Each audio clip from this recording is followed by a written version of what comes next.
Ada seorang kaya, hartanya banyak, dia naik kereta yang besar, megah dan mewah. Dalam perjalanan dia tengok ke sebelah kanan ada tanaman padi sawah yang menghijau. Di tengah sawah, suami sudah menunggu makanan siang tiba. Apa kata orang kaya dalam kereta? Oh, bahagianya petani. Di tengah perutnya lapar, istri dan anaknya datang. Makanan tiba pada waktunya.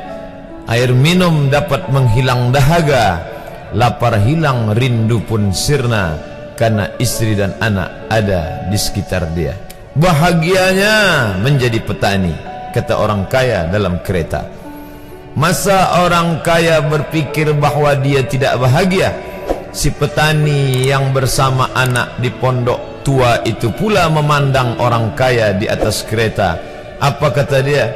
Betapa bahagianya orang kaya naik kereta, sedangkan aku hanya duduk di pondok yang tua. Maka pada hakikatnya manusia ini dua-duanya tak bahagia.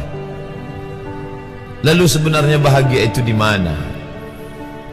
Ada seorang anak yang sedang belajar di college university. Maka dia berkata, alangkah bahagianya kalau saya dapat BA. Selepas dia dapat ijazah BA, lalu dia berkata, aku tak bahagia. Alangkah indahnya bila dapat master. Manakala dia dapat master, dia berkata, oh, betapa bahagianya kalau dapat PhD. Selepas PhD dia berkata, susahnya PhD, belum juga dapat kerja. Selepas dapat kerja dia berkata, alangkah bahagianya kalau menikah. Selepas menikah dia berkata, aku tak bahagia sebab orang selalu tanya, dah punya anak apa belum? Selepas punya anak, dia pula berpikir untuk menikah sekali lagi.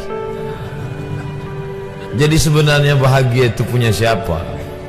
Oleh sebab itu bila kita baca kitab-kitab, maka makna sa'adah, kebahagiaan, orang yang bahagia sa'id, bahagia adalah insyirahus sadr, ketika hati terasa lapang apapun yang datang.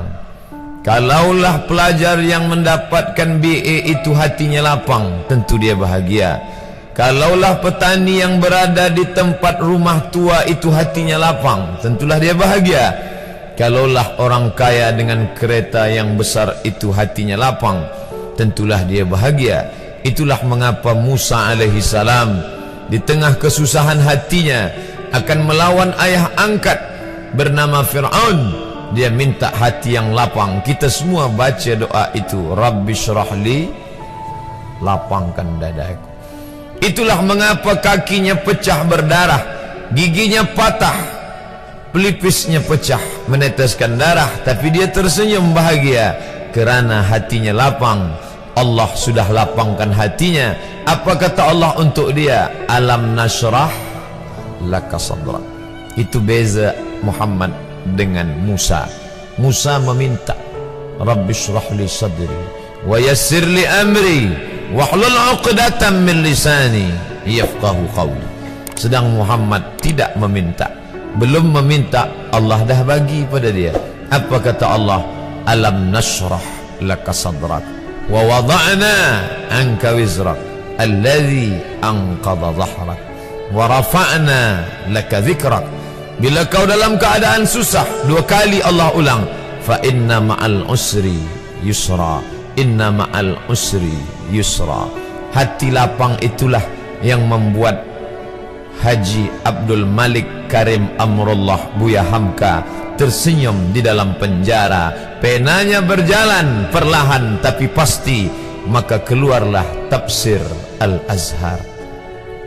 Hati yang lapang itu juga membuat Said Qutb tersenyum menghadapi tiang gantungan, walaupun dipenjara oleh Gamal Abdul Nasir, tapi sebelum kematiannya sempat pula menulis tafsir Fi Zilalil Quran, di bawah naungan bayang-bayang Al-Quran. Apa kata Said Qutb dalam muqaddimahnya? Al-hayatu fi zilalil Quran ni'mah. Hidup di bawah naungan bayang-bayang Al-Quran itu nikmat. La ya'rifuha illa man zaqaha.